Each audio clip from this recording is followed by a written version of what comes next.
दोस्तों, क्या होता है जब डीएम साहिबा मुहर्रम त्योहार में सुरक्षा व्यवस्थाओं के तैयारियों का जायजा लेने सादे कपड़ों में बाजार पहुंचती हैं, जहां पर बाजार लोगों की भीड़ से खचाखच भरा हुआ था। और तभी एक दुकान के सामने खाकी वर्दी वाला दरोगा 5 किलो मिठाई का डिब्बा लिए खड़ा होता है और दुकानदार पर रोप जमा रहा होता है। डीएम साहिबा जब दुकानदार से पूछती हैं कि मामला क्या है, तो वह कहता है, मैडम, इन्होंने मिठाई तो ले ली लेकिन पैसे नहीं दे रहे और कह रहे हैं किस बात के पैसे। फिर क्या डीएम साहिबा बोलती हैं, साहब पैसे दीजिए तब यहां से जाइए। लेकिन दरोगा गुस्से से आग बबूला होकर डीएम साहिबा को एक जोरदार थप्पड़ मार देता है, जिसे देख डीएम साहिबा के पैरों तले जमीन खिसक जाती है। फिर उसके बाद जो होता है, उसे देखने के बाद आप भी हैरान और परेशान हो जाओगे। तो चलिए दोस्तों, बिना देरी के वीडियो को शुरू करते हैं। उससे पहले आपसे एक छोटी सी रिक्वेस्ट है कि आप मेरे चैनल पर नए हैं तो कृपया करके चैनल को सब्सक्राइब कर लें और वीडियो को भी लाइक कर दें। तो चलिए दोस्तों, जानते हैं कि आखिर हुआ क्या था। मेरठ जिले की सुबह किसी आम सुबह जैसी ही थी, लेकिन डिस्ट्रिक्ट मजिस्ट्रेट यानी डीएम साहिबा प्रिया शर्मा के ऑफिस में सुबह 9:00 से ही घमाघमी थी। फाइलों का ढेर, लगातार बजता फोन और मिलने वालों की कतार। प्रिया, जो अपनी कुर्सी पर बैठी एक गंभीर फाइल देख रही थी, कि उम्र महज 32 साल थी। इतनी कम उम्र में इस कुर्सी तक पहुंचना उनकी मेहनत और ईमानदारी का सबूत था। उनकी नजरें फाइल पर थी, पर दिमाग कहीं और था। अगले हफ्ते मुहर्रम था और मेरठ एक ऐसा जिला था जहां छोटी सी चिंगारी भी बड़ी आग बन सकती थी। शहर का अमन चैन बनाए रखना उनकी सबसे बड़ी जिम्मेदारी थी। मैडम एसपी साहब लाइन पर हैं। उनके पीए ने इंटरकॉम पर कहा, हाँ लगाओ। प्रिया ने फाइल किनारे रखते हुए कहा, जय हिंद मैडम। फोन के दूसरी तरफ से एसपी अर्जुन खन्ना की भारी आवाज आई, जय हिंद अर्जुन। मैंने मुहर्रम की तैयारियों वाली रिपोर्ट देखी। सब ठीक लग रहा है कागज पर, लेकिन जमीनी हकीकत क्या है? प्रिया की आवाज में हमेशा एक ठहराव होता था जो सामने वाले को ध्यान से सुनने पर मजबूर कर देता था। मैडम, पूरी तैयारी है।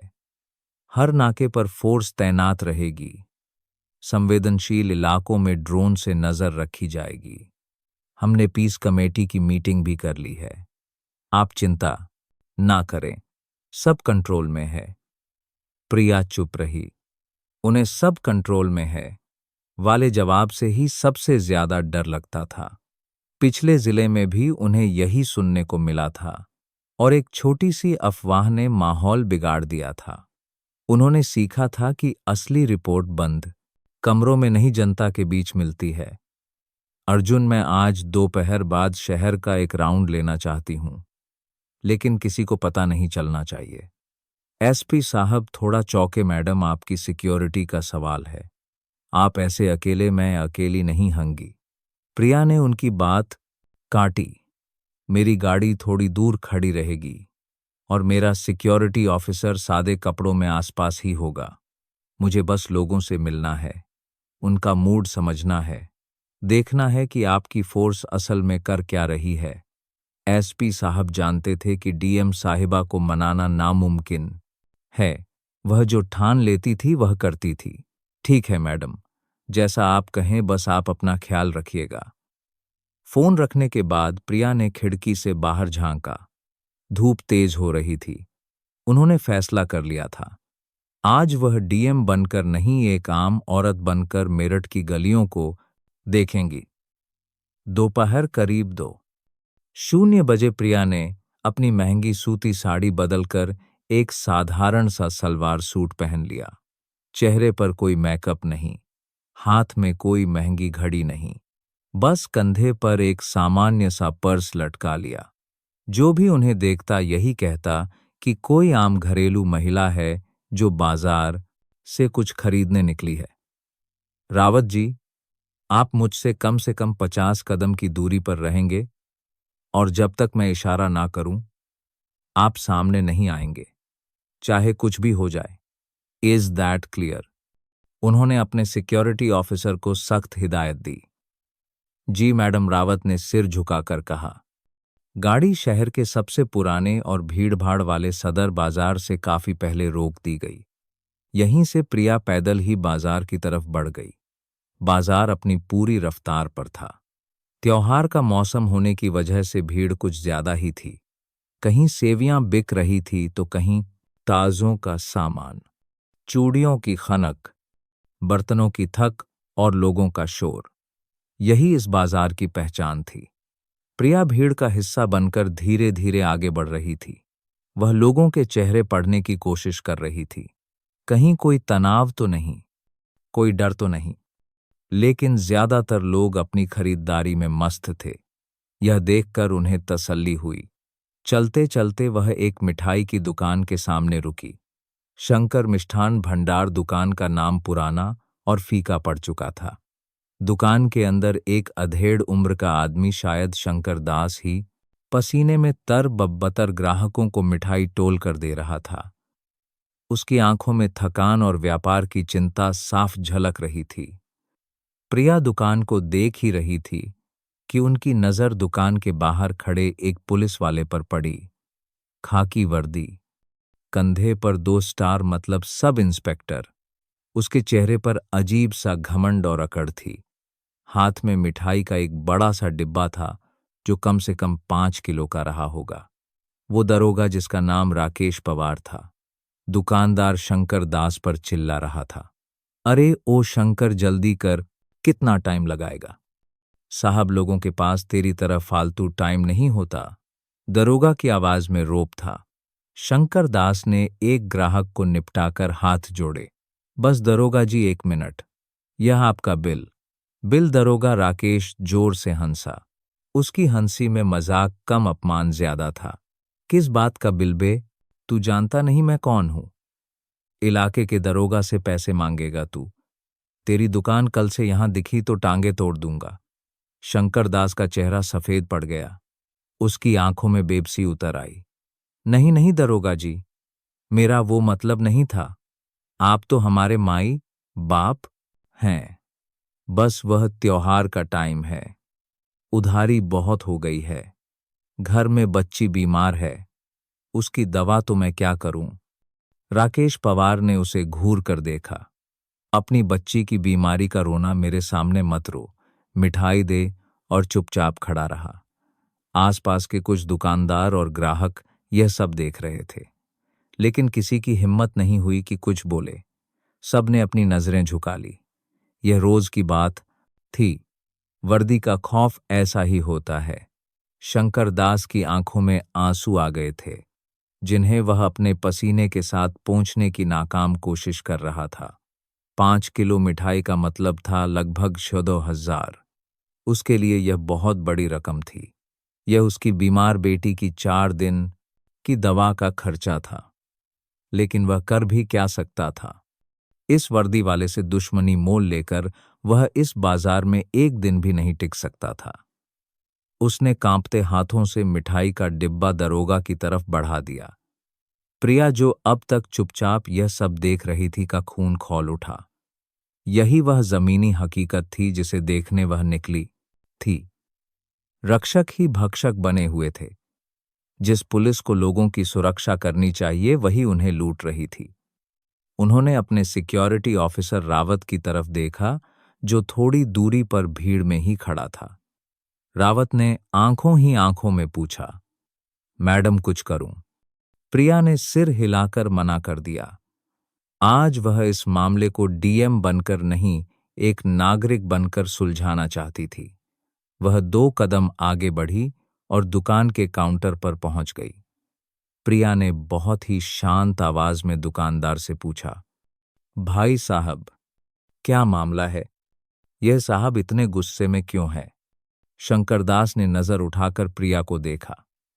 एक साधारण सी महिला उसे लगा कि कोई ग्राहक है। उसने डरे सहमे अंदाज में कहा, कुछ नहीं बहन जी, कोई बात नहीं है। वो दरोगा के डर से सच नहीं बोलना चाहता था, लेकिन दरोगा राकेश पवार ने प्रिया को सिर से पांव तक घूर कर देखा। ए औरत, तू कौन है बीच में बोलने वाली? चल निकल यहां से, यह हमारा आपसी मामला है। प्रिया ने दरोगा को नजरअंदाज किया और फिर से शंकर दास से पूछा, भाई साहब, आप डरिए मत। बताइए, क्या इन्होंने मिठाई ली है और पैसे नहीं दे रहे? प्रिया की हिम्मत देखकर शंकर दास को थोड़ी ताकत मिली। उसकी आंखों में एक उम्मीद की किरण जागी। उसने धीरे से सिर हिलाकर हाँ में जवाब दिया। अब प्रिया सीधे दरोगा की तरफ मुड़ी। उनकी आवाज अभी शांत थी, लेकिन उसमें एक अजीब सी दृढ़ता थी। देखिए साहब, आप वर्दी में हैं। आपकी जिम्मेदारी लोगों की मदद करना है, उन्हें परेशान करना नहीं। आपने मिठाई ली है तो कृपया इसके पैसे दे दीजिए। यह सुनते ही दरोगा राकेश का पारा 7वें आसमान पर पहुंच गया। एक मामूली सी औरत उसे कानून का पाठ पढ़ाएगी। तू मुझे सिखाएगी मेरी जिम्मेदारी? जानती है मैं कौन हूं?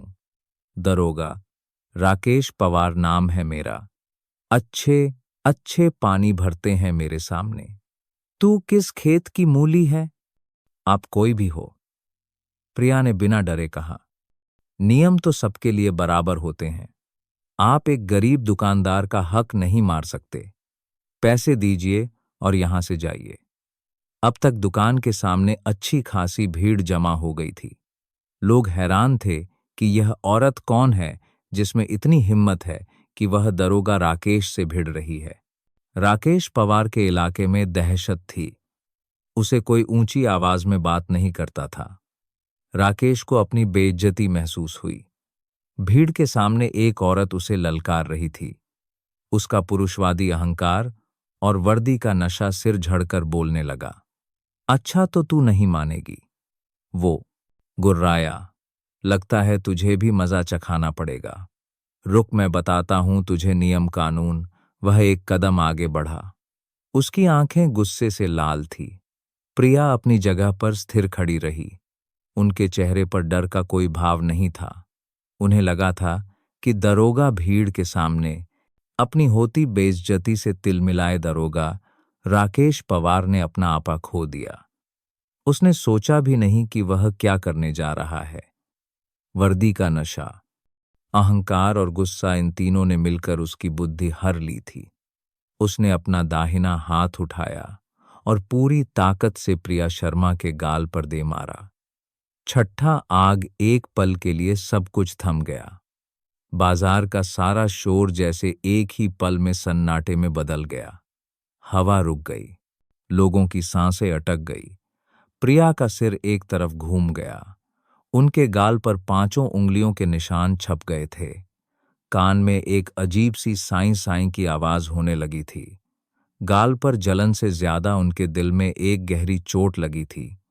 यह थप्पड़ सिर्फ उनके गाल पर नहीं, उनके पद पर, उनके आत्मसम्मान पर और उस भरोसे पर पड़ा था जो वह इस सिस्टम में बनाए रखना चाहती थी। एक पल के लिए उनके पैरों तले जमीन खिसक गई। उन्हें विश्वास ही नहीं हुआ कि ऑन ड्यूटी एक पुलिस ऑफिसर एक औरत पर, वह भी पब्लिक के बीच, हाथ उठा सकता है। उनकी आंखों के सामने अंधेरा छा गया। दरोगा राकेश पवार थप्पड़ मारकर अकड़कर खड़ा हो गया, जैसे उसने कोई बहुत बड़ा काम किया हो। अब समझ आया, ज्यादा नेतागिरी करने का यही अंजाम होता है। अब निकल यहां से, वरना अगली बार हड्डी पसली एक कर दूंगा। शंकर दास की तो जैसे जान ही निकल गई। वो जमीन पर बैठने ही वाला था। हे भगवान, यह मैंने क्या करवा दिया? मेरी वजह से इस बेचारी बहन जी को मार खानी पड़ी। भीड़ में खड़ा सिक्योरिटी ऑफिसर रावत यह देखकर सन्न रह गया था। उसका खून खौल रहा था। उसका हाथ अपनी कमर पर लगी पिस्तल पर चला गया था। वह एक ही पल में उस दरोगा को जमीन पर गिरा सकता था।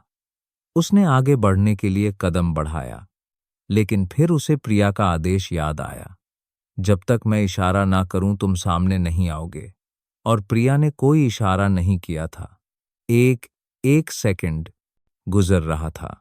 सन्नाटा इतना गहरा था कि लोगों को अपने दिल की धड़कनें सुनाई दे रही थी।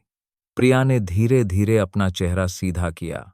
उनकी आंखों में आंसू नहीं थे। उनकी आंखों में अब वह शांति भी नहीं थी जो कुछ देर पहले थी। उनकी आंखों में एक ऐसी सन्नाटा ज़ारा ही थी, ठंडक थी। एक ऐसी खामोशी थी जिसे देखकर किसी की भी रूह कांप जाए। वो लावा फटने से पहले की खामोशी थी। उन्होंने अपनी कांपती उंगलियों से अपने गाल को छुआ जहां अभी अभी थप्पड़ पड़ा था। दर्द हो रहा था बहुत ज्यादा, पर उस दर्द से ज्यादा अपमान की आग उनके अंदर जल रही थी। उन्होंने अपनी आंखों से भीड़ को देखा। लोग डरे हुए थे, सहमे हुए थे।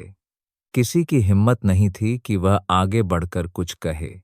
और फिर उन्होंने दरोगा राकेश पवार को देखा, जो अब भी अकड़ में खड़ा था। प्रिया ने एक गहरी सांस ली। उनकी आवाज जो अब निकली वह कांप नहीं रही थी। वह किसी डीएम की आवाज नहीं थी। वह किसी आम औरत की आवाज भी नहीं थी। वो इंसाफ की आवाज थी जो आज जख्मी हुई थी। उन्होंने अपना पर्स खोला और उसमें से अपना मोबाइल फोन निकाला। उनकी उंगलियां अब भी कांप रही थी, लेकिन उन्होंने एक नंबर डायल किया। फोन की घंटी सिर्फ एक बार बजी। हाँ, अर्जुन। प्रिया की आवाज इतनी शांत और ठंडी थी कि फोन के दूसरी तरफ एसपी अर्जुन खन्ना को भी अनहोनी की आशंका हो गई। मैडम, सब ठीक है? आप कहाँ हैं? प्रिया ने अपनी आंखें दरोगा राकेश पवार पर टिकाए रखी। मैं सदर बाजार में शंकर मिष्ठान भंडार के सामने खड़ी हूं। उन्होंने एक पल का विराम लिया। अपने इलाके के सब इंस्पेक्टर राकेश पवार को जानते हैं आप? हाँ मैडम, जानता हूं। कोई प्रॉब्लम हो गई क्या? एसपी की आवाज में घबराहट थी। प्रिया की आवाज में एक कड़वी मुस्कान उभरी। प्रॉब्लम नहीं, कोई प्रॉब्लम नहीं है। बस आपके सब इंस्पेक्टर ने अभी अभी मुझे थप्पड़ मारा है। फोन पर एक गहरा सन्नाटा छा गया। एसपी अर्जुन खन्ना को लगा कि उसके कानों ने धोखा खाया है। क्या क्या कहा मैडम आपने? आपके पास 10 मिनट हैं, एसपी साहब, प्रिया ने कहा, और उनकी आवाज अब किसी बर्फीले तूफान की तरह थी। 10 मिनट के अंदर आप आपके एडिशनल एसआरपी और डीएसपी पूरी फोर्स के साथ मुझे इसी दुकान के सामने मिलेंगे। और अगर 11वां मिनट हुआ तो अपना ट्रांसफर लेटर तैयार रखिएगा। इतना कहकर प्रिया ने फोन काट दिया। दरोगा राकेश पवार, जो अब तक अकड़ में खड़ा था, ने प्रिया को फोन पर बात करते सुना। SP, additional SP, DSP. यह शब्द उसके कानों में पिघले हुए शीशे की तरह उतरे। उसका दिमाग सुन्न हो गया। उसे लगा कि वह कोई बुरा सपना देख रहा है। यह मामूली सी दिखने वाली औरत कौन है? उसका चेहरा जो गुस्से और घमंड से लाल था, अब डर के मारे पीला पड़ गया। पसीने की बूंदें उसके माथे पर उभर आई। कौन कौन हो तुम? उसकी आवाज में अब हकलाहट थी। प्रिया ने कोई जवाब नहीं दिया। वह बस अपनी ठंडी नजरों से उसे घूरती रही। उनकी वह एक नजर राकेश पवार के अंदर तक उतर गई और उसकी सारी हेकड़ी, सारा नशा काफूर हो गया। शंकरदास और भीड़ में खड़े लोग भी हैरान थे। उन्हें समझ नहीं आ रहा था कि हो क्या रहा है। यह औरत कौन है जो एसपी को 10 मिनट में तलब कर रही है? अगले 7 से 8 मिनट मेरठ के इतिहास के सबसे लंबे मिनट थे। बाजार में अफरातफरी मच गई। किसी को समझ आ गया था कि कुछ बहुत बड़ा होने वाला है, और फिर वो हुआ। दूर से पुलिस की गाड़ियों के सायरन की आवाजें आने लगी। एक नहीं, दो नहीं, आधा दर्जन गाड़ियों के सायरन। आवाजें तेज और तेज होती गई, और फिर सदर बाजार की तंग गलियों में पुलिस की जीपें धूल उड़ाती हुई आकर रुकी। गाड़ियों से SP Arjun Khanna, additional SP, DSP और भारी संख्या में पुलिसकर्मी उतरे। वो लगभग भागते हुए शंकर की दुकान की तरफ आए। जब एसपी अर्जुन ने अपने डिस्ट्रिक्ट मजिस्ट्रेट को एक साधारण से सूट में बिखरे हुए बालों और गाल पर थप्पड़ के ताजे निशान के साथ देखा, तो उनकी दुनिया घूम गई। वह समझ गए कि आज उनकी नौकरी का सबसे बुरा दिन है। मैडम, वह हाफते हुए बोले। प्रिया ने उनकी तरफ नहीं देखा। उनकी नजरें अब भी दरोगा राकेश पवार पर जमी हुई थी, जो अब पत्थर का बुत बना खड़ा था। उसका पूरा शरीर कांप रहा था।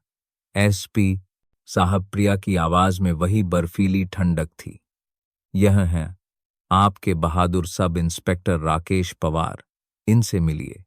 यह ना सिर्फ गरीब दुकानदारों से हफ्ता वसूली करते हैं, बल्कि जब कोई औरत इन्हें रोकने की कोशिश करती है तो उस पर हाथ भी उठाते हैं। एसपी अर्जुन ने गुस्से से राकेश की तरफ देखा। पवार राकेश पवार धड़ाम से प्रिया के पैरों में गिर पड़ा। मैडम, मैडम जी, मुझे माफ कर दीजिए। मुझसे गलती हो गई। मैं आपको पहचान नहीं पाया। मुझे माफ कर दीजिए मैडम। वो गिड़गिड़ा रहा था, रो रहा था। जिस वर्दी पर उसे कुछ देर पहले तक नाज था, आज वही वर्दी उसके पसीने से भीग रही थी। प्रिया 2 कदम पीछे हट गई। मुझसे दूर रहो।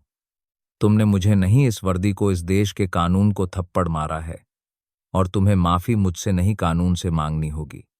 उन्होंने एसपी की तरफ देखा।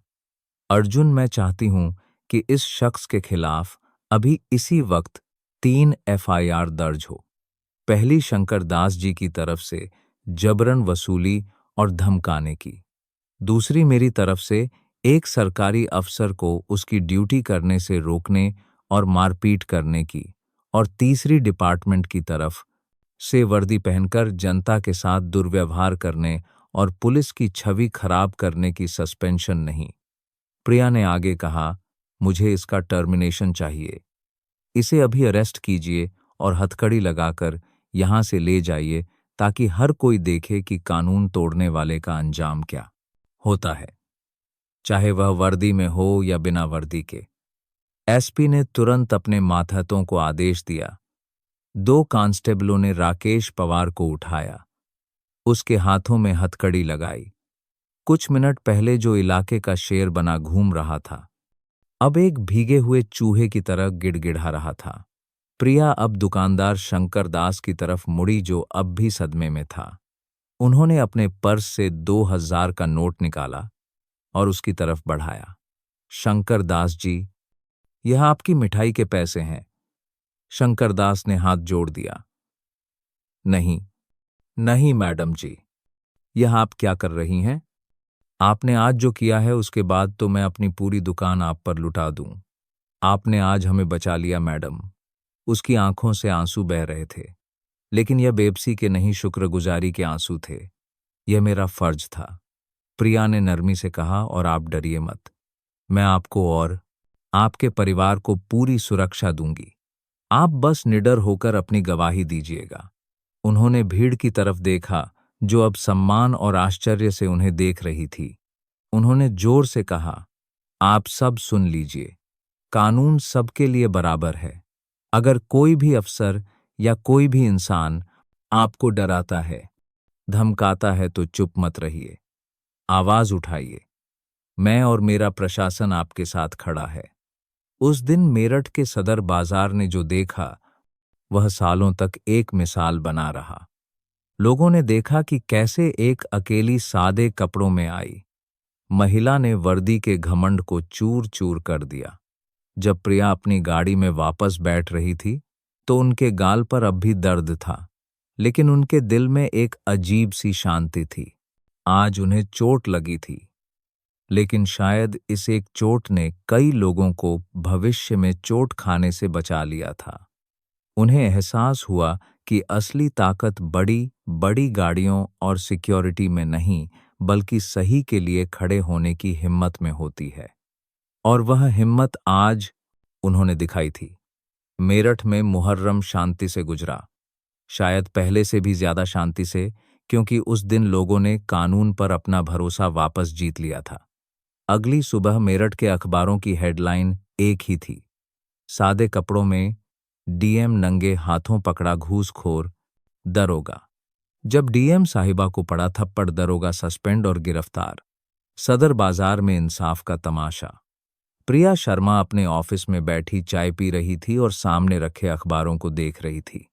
उनके गाल पर अब भी हल्की सूजन और नीला निशान था, जिसे उन्होंने बड़ी मुश्किल से कंसीलर से छुपाया था। थप्पड़ का दर्द अब जा चुका था, लेकिन उसकी गूंज अब भी उनके हैन में थी। कल रात तक चली कानूनी कार्रवाई के बाद वह देर से घर पहुंची थी।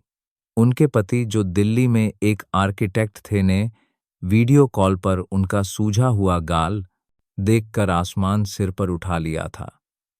प्रिया, यह क्या है? तुम्हें चोट कैसे लगी? तुम ठीक तो हो?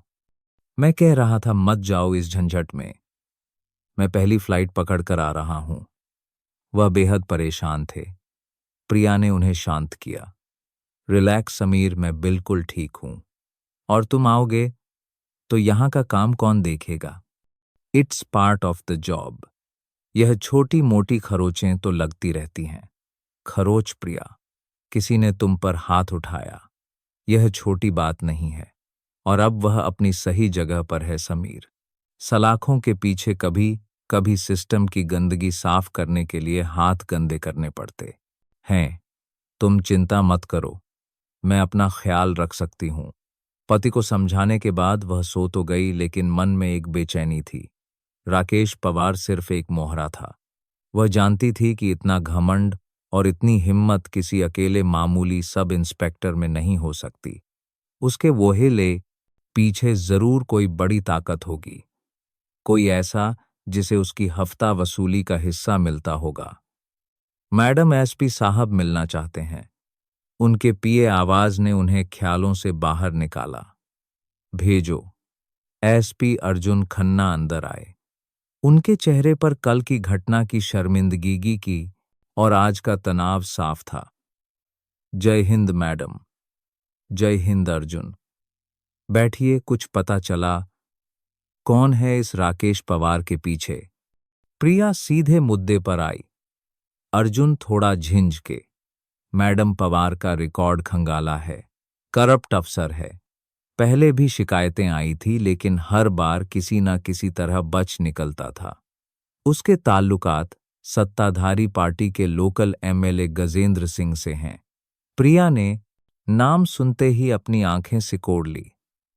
गजेंद्र सिंह, इस नाम से वह वाकिफ थी। जमीन के धंधे, ठेकों में कमीशन और हर गलत काम में उसका नाम आता था, लेकिन सबूतों के अभाव में वह हमेशा बचा रहता था। तो यह बात है, प्रिया धीरे से बोली। सांप की पूंछ पर पैर रख दिया है मैंने। मैडम, आपको सावधान रहना होगा, अर्जुन ने चिंता से कहा। गजेंद्र सिंह किसी भी हद तक जा सकता है, और सबसे जरूरी हमें शंकर दास की सुरक्षा का सोचना होगा। वह इस केस का सबसे अहम गवाह है।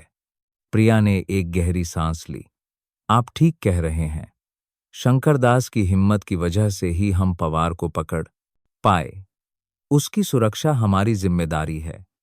तभी प्रिया का ऑफिशियल लैंडलाइन फोन बजा। पीए ने बताया कि एमएलए गजेंद्र सिंह लाइन पर हैं।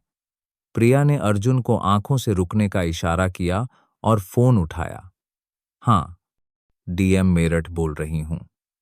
दूसरी तरफ से एक बेहद मीठी शहद में लिपटी आवाज आई। नमस्ते मैडम जी। नमस्ते, मैं गजेंद्र सिंह बोल रहा हूं, यहां का सेवक आपका एमएलए। बताइए सिंह जी। मैडम जी, सुना है कल बाजार में कोई छोटा मोटा हादसा हो गया। हमारे पोडिंग डीएम मेरठ बोल रही हूं।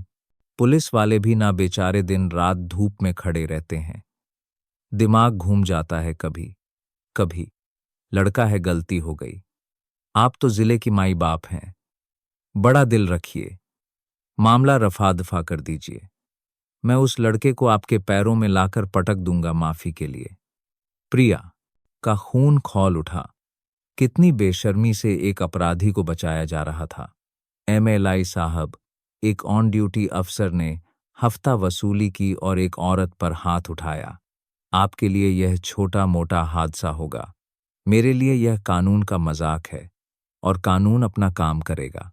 फोन पर कुछ पल की खामोशी छा गई। फिर गजेंद्र सिंह की आवाज की मिठास गायब हो गई। अब उसमें एक ठंडी धमकी थी। देख लीजिए मैडम, आप नई नई आई हैं, शायद मेरठ के रिवाज नहीं जानती। यहाँ चीजें मिलकर चलाने से चलती हैं। जिद से नहीं, जिद करने वालों के लिए यह शहर ज्यादा दिन अच्छा नहीं रहता। बाकी आप खुद समझदार हैं। फोन कट गया। प्रिया ने रिसीवर रखा और एसपी अर्जुन की तरफ देखा। लड़ाई अब शुरू हुई है अर्जुन। उधर सदर बाजार में शंकर दास की दुकान पर सुबह से ही मीडिया वालों और नेताओं का तांता लगा हुआ था। कोई उसे शॉल ओढ़ा रहा था, कोई उसकी बहादुरी के किस्से लिख रहा था।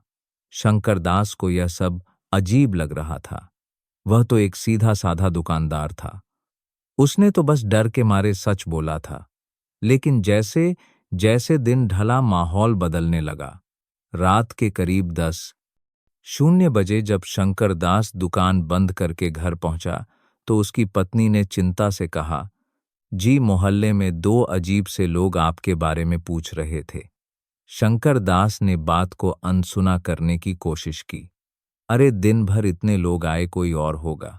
आधी रात को जब सब सो रहे थे उनके दरवाजे पर किसी ने जोर से दस्तक दी। कौन है? शंकर दास ने घबरा कर पूछा। बाहर से कोई जवाब नहीं आया, बस दरवाजा पीटने की आवाज और तेज हो गई। शंकर दास की छोटी बेटी डर के मारे रोने लगी। चुपचाप केस वापस ले ले, वरना अपनी बेटी की शक्ल कल सुबह नहीं देख पाएगा। बाहर से एक भारी अनजान आवाज आई। यह सुनते ही शंकर दास और उसकी पत्नी के होश उड़ गए। उन्होंने दरवाजा नहीं खोला। कुछ देर बाद वह लोग चले गए, लेकिन अपने पीछे खौफ छोड़ गए। अगली सुबह शंकर दास ने दुकान नहीं खोली। वह डरा हुआ था। उसकी पत्नी रोए जा रही थी। मैंने कहा था जी, हमें इन बड़े लोगों के चक्कर में नहीं पड़ना चाहिए था। हम गरीब लोग हैं, इनसे कैसे लड़ेंगे? अपनी बच्ची की जान से बढ़कर है क्या कोई इंसाफ? शंकर दास टूट गया। उसकी पत्नी सही कह रही थी। वह डीएम साहिबा का एहसानमंद था, लेकिन अपने परिवार को खतरे में नहीं डाल सकता था। उसने फैसला किया कि वह कोर्ट में जाकर कह देगा कि सब एक गलतफहमी थी। ठीक उसी वक्त एक पुलिस की जीप उसके घर के सामने आकर रुकी। जीप से खुद डीएम साहिबा प्रिया शर्मा उतरी। उन्हें अपनी इंटेलिजेंस टीम से खबर मिल गई थी कि शंकर दास को धमकाया जा रहा है। प्रिया ने शंकर दास के घर का दरवाजा खटखटाया। शंकर दास ने दरवाजा खोला और सामने डीएम साहिबा को देखकर हैरान रह गया। अंदर आ सकता हूं शंकर दास जी? प्रिया ने बहुत नरमी से पूछा। शंकर दास ने उन्हें रास्ता दिया। घर के अंदर का माहौल देखकर प्रिया समझ गई कि परिवार किस डर से गुजर रहा है। आपकी पत्नी ठीक कह रही हैं। प्रिया ने शंकर दास की पत्नी की तरफ देखकर कहा, अपने परिवार की सुरक्षा से बढ़कर कुछ नहीं होता। शंकर दास और उसकी पत्नी हैरान रह गए। उन्हें लगा था कि मैडम उन पर गवाही देने के लिए दबाव डालेंगी। आप डरिए मत, प्रिया ने शंकर दास के सिर पर हाथ रखकर कहा। मैं यहां आप पर दबाव डालने नहीं आई हूं। मैं बस यह कहने आई हूं कि अब से आपकी और आपके परिवार की सुरक्षा मेरी जिम्मेदारी है। आपके घर के बाहर 24 घंटे पुलिस का पहरा रहेगा। आपकी बेटी जब स्कूल जाएगी तो पुलिस उसके साथ जाएगी। आपको डरने की जरूरत नहीं है। उन्होंने शंकर दास की आंखों में देखा। आपने जो हिम्मत दिखाई है, मैं उसे बेकार नहीं जाने दूंगी। आप अकेले नहीं हैं इस लड़ाई में, मैं आपके साथ हूं, लेकिन आखिरी फैसला आपका होगा। अगर आप डर कर पीछे हट गए तो मैं आपको दोष नहीं दूंगी, पर याद रखिएगा, अगर आज आप डर गए तो यह राकेश पवार और गजेंद्र सिंह जैसे लोग हमेशा जीतते रहेंगे। प्रिया की बातों ने शंकर दास के अंदर सोई हुई हिम्मत को फिर से जगा दिया। उसे लगा कि भगवान ने खुद उसकी मदद के लिए एक फरिश्ता भेजा है। उसकी आंखों में आंसू आ गए। नहीं मैडम जी, उसने कांपती लेकिन दृढ़ आवाज में कहा, अब मैं पीछे नहीं हटूंगा। चाहे मेरी जान चली जाए, पर मैं सच का साथ दूंगा। उस दिन उस छोटी सी अंधेरी खोली में एक गरीब दुकानदार और एक ईमानदार अफसर ने मिलकर एक बेईमान सिस्टम को चुनौती देने की कसम खाई। राकेश पवार की जमानत की अर्जी कोर्ट में खारिज हो गई। गजेंद्र सिंह बौखला गया। एक मामूली डीएम उसकी सत्ता को चुनौती दे रही थी। यह उसे बर्दाश्त नहीं था। उसने अपना आखिरी और सबसे गंदा दाम चलने का फैसला किया। कोर्ट में सुनवाई की अगली तारीख पर जब पुलिस की गाड़ी शंकर दास को लेकर कोर्ट के लिए निकली तो रास्ते में एक ट्रक ने जानबूझकर जीप को टक्कर मार दी। यह एक प्रकल्पित हमला था। टक्कर से जीप सड़क किनारे पलट गई। अंदर बैठे पुलिस वाले और शंकर दास घायल हो गए। इससे पहले कि वह संभल पाते, गजेंद्र सिंह के गुंडों ने उन्हें घेर लिया। उनका मकसद साफ था, गवाह को कोर्ट पहुंचने से पहले ही खत्म कर देना। लेकिन उन्हें नहीं पता था कि एसपी अर्जुन और प्रिया ने ऐसा कुछ होने का अंदेशा पहले ही लगा लिया था। उस जीप के ठीक पीछे एक प्राइवेट गाड़ी में सिविल ड्रेस में कमांडो की एक टीम चल रही थी। जैसे ही गुंडों ने हमला किया, कमांडो टीम ने एक्शन ले लिया। कुछ ही मिनटों में सारे गुंडे जमीन पर पड़े थे और उनका लीडर पकड़ा जा चुका था। ठीक उसी वक्त प्रिया और एसपी अर्जुन दूसरी गाड़ी से वहां पहुंचे। प्रिया ने घायल शंकर दास को संभाला। आप ठीक हैं? शंकर दास जी। शंकर दास के सिर से खून बह रहा था, पर उसकी आंखों में डर नहीं, एक अजीब सी चमक थी। हाँ मैडम जी, मैं ठीक हूं और आज मैं गवाही जरूर दूंगा। घायल हालत में पुलिस के भारी सुरक्षा घेरे के बीच शंकर दास कोर्ट पहुंचा। उसके हौसले को देखकर जज भी प्रभावित हुए बिना नहीं रह सके। उसने बिना डरे पूरी सच्चाई बयान कर दी। उसने राकेश पवार की वसूली से लेकर गजेंद्र सिंह के गुंडों की धमकियों और आज के जानलेवा हमले तक सब कुछ बता दिया। यह केस अब सिर्फ एक थप्पड़ का नहीं रहा था। यह एक पूरे क्राइम सिंडिकेट के खिलाफ लड़ाई बन गया था। शंकर दास की गवाही और पकड़े गए गुंडों के बयान के आधार पर कोर्ट ने न सिर्फ राकेश पवार को नौकरी से बर्खास्त करके लंबी सजा सुनाई, बल्कि एमएलए गजेंद्र सिंह के खिलाफ भी जांच और गिरफ्तारी के आदेश दे दिए। उस शाम प्रिया शर्मा अपने ऑफिस की खिड़की से रोशन होते मेरठ शहर को देख रही थी। लड़ाई लंबी और थका देने वाली थी, पर आज जब उन्होंने शंकर दास की दुकान के बाहर बच्चों को निडर होकर खेलते देखा तो उन्हें लगा कि उनकी सारी मेहनत सफल हो गई। एक थप्पड़ ने उन्हें दर्द जरूर दिया था, पर उसी एक थप्पड़ ने एक सोए हुए सिस्टम को जगा दिया था। एक डरे हुए शहर को हिम्मत दी थी और यह साबित कर दिया था कि अगर इरादे नेक हो और हौसले बुलंद, तो एक अकेला इंसान भी पूरी बाजी पलट सकता है। मेरठ में बदलाव की कहानी बस शुरू हुई थी। तो दोस्तों, यह थी कहानी प्रिया शर्मा और शंकर दास की। यह कहानी सिर्फ एक थप्पड़ की नहीं, बल्कि उस हिम्मत की है जो एक अकेले इंसान को भी पूरे सिस्टम से लड़ने की ताकत देती है। यह कहानी उस भरोसे की है जो एक ईमानदार अफसर एक आम नागरिक के दिल में जगा सकता है। हमारे समाज को, हमारे देश को ऐसी ही प्रिया शर्मा और ऐसे ही हिम्मती शंकर दास की सख्त जरूरत है जो अन्याय के सामने चुप ना रहे। अगर इस कहानी ने आपके दिल को छुआ है और आपको भी लगा है कि सही के लिए आवाज उठानी चाहिए, तो इस वीडियो को एक लाइक जरूर तय रहे और आपको भी दीजिएगा। इस कहानी को अपने दोस्तों और परिवार के साथ शेयर कीजिए ताकि यह हिम्मत की कहानी और लोगों तक भी पहुंचे। और हाँ, अगर आप भविष्य में भी ऐसी ही दमदार और दिल को छू लेने वाली कहानियां सुनना चाहते हैं, तो हमारे चैनल को सब्सक्राइब करना बिल्कुल मत भूलिएगा और वह घंटी वाला आइकॉन भी दबा दीजिएगा ताकि कोई भी कहानी आपसे मिस ना हो। मिलते हैं बहुत जल्द एक नई कहानी के साथ। धन्यवाद। दोस्तों, आप यह वीडियो कहाँ से देख रहे हैं, हमें कमेंट में जरूर बताइए। आज की यह कहानी आपको कैसी लगी? मैं ईश्वर से प्रार्थना करता हूं कि आप सभी हमेशा खुश और सुरक्षित रहें। अगर आपके पास भी कोई ऐसी ही दिलचस्प या प्रेरणादायक कहानी है, तो उसे हमारे साथ कमेंट सेक्शन में साझा करना न भूलें।